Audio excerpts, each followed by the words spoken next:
Remember when the first trailer came out? Forget that. Remember when this movie was announced?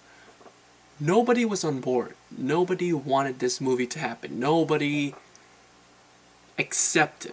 No, like, there was no one. If you go to the trailer on YouTube, you can still see some of the negative comment when it first came out. Like, oh, this is just one of those, like, soft reboot. Like, it called itself a sequel, but it's not. It's trying to reboot and, you know, helping the studio make money. You know, just trying to squeeze as much money out of the franchise as possible.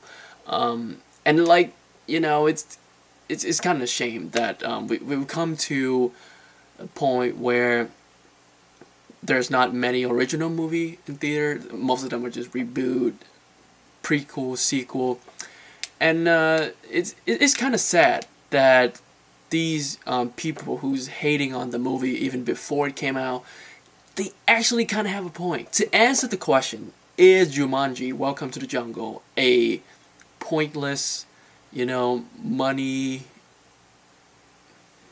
how do you say it, money squeezing? That sounds wrong, but you know what I mean. Is it that type of movie?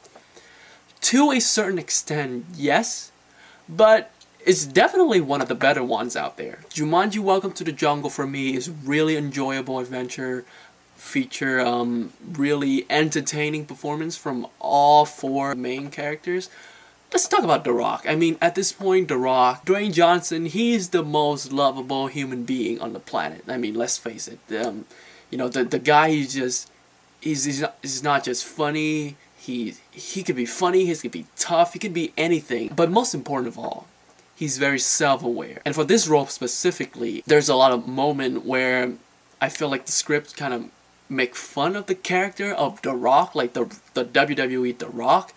But like he was so on board with it, and his performance felt very earnest, very genuine. And Jack Black plays a teenage girl who's like very Instagram addicted, and you know the very stereotypical high school girl.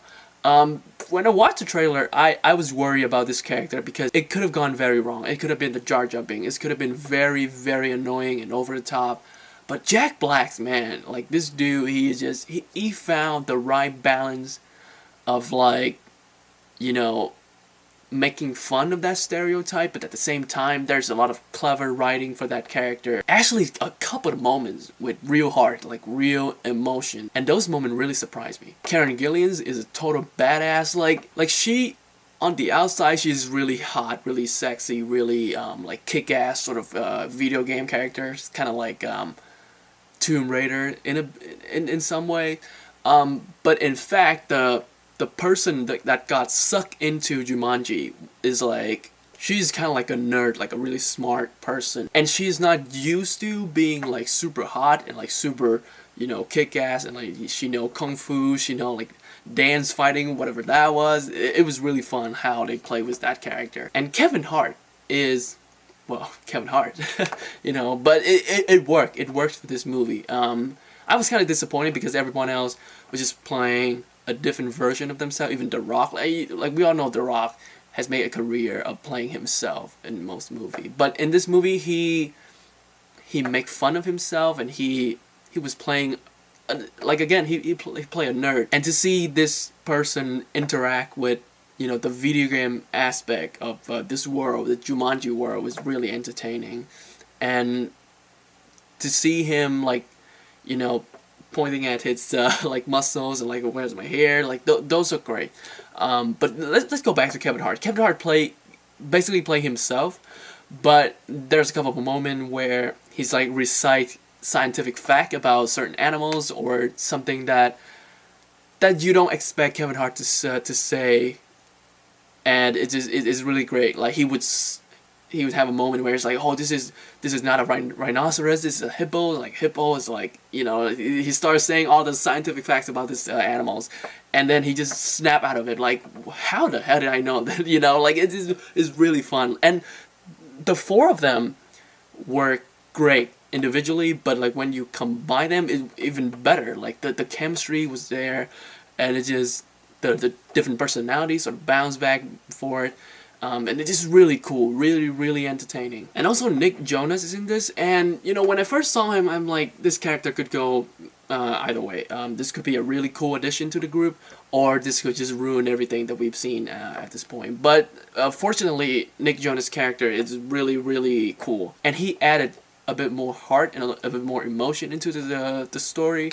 And there's something that happened in the end that I won't spoil, but something involving his character happened near the end that it got a really satisfying payoff. There were a couple of moments where the CG doesn't look so great, but I feel like the fact that because this world is a video game world, so the best, I'm not going to say bad, but it's just noticeable. Like the noticeable CG sort of, you know, stood out a bit. But like, I forgive the movie for that because this world again is a video game.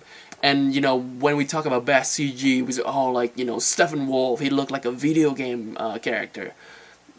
In this movie, they are in a video game, so the fact that those elements looks like a video game doesn't really hurt the movie, if that makes any sense. They also found some really clever way to play with the video game aspect of the movie, like how a certain character, like the non-playable character, they can only say the things that they are programmed to say. Like if you ask them something else, they would just repeat what they said.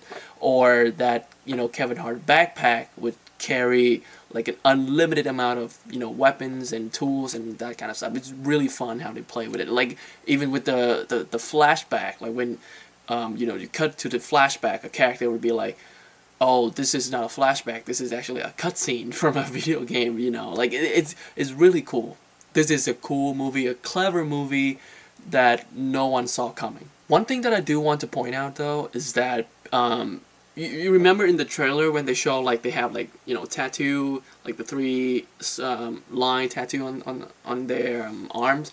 Those are live. Like, how many lives do they have in the video game? Like, if when they die, you know, they lose one life.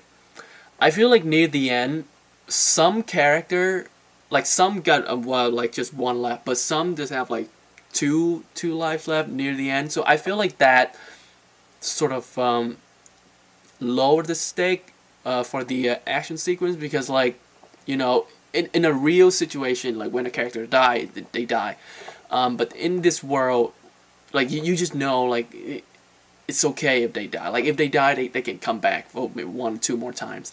So I feel like that was a clever way to play with the video game aspect, but at the same time it sort of lowers the stake a bit. And the action sequence, although really entertaining and very well directed, because of that aspect of, like, the each character had 3 lives, it's sort of lower the stake and make it less intense. But overall, I had a blast with this movie. It featured 4 great comedic performances, and the chemistry between these 4 really made this movie. It is definitely one of the biggest surprise of the year, and I'm gonna give Jumanji Welcome to the Jungle a 7 out of 10. Hey guys, thank you for watching my review. If you saw the movie, in the comment section, let me know how you feel about it without spoiling anything. Did you like it? Did you not like it? Favorite character? How about that? Favorite character in the movie? Mine would be The Rock. Like, easy. The Rock is my favorite character in Jumanji. And yeah, if you enjoy my video, hit the like button, subscribe to me. You want to see more review like this. And with that being said, I'll see you soon.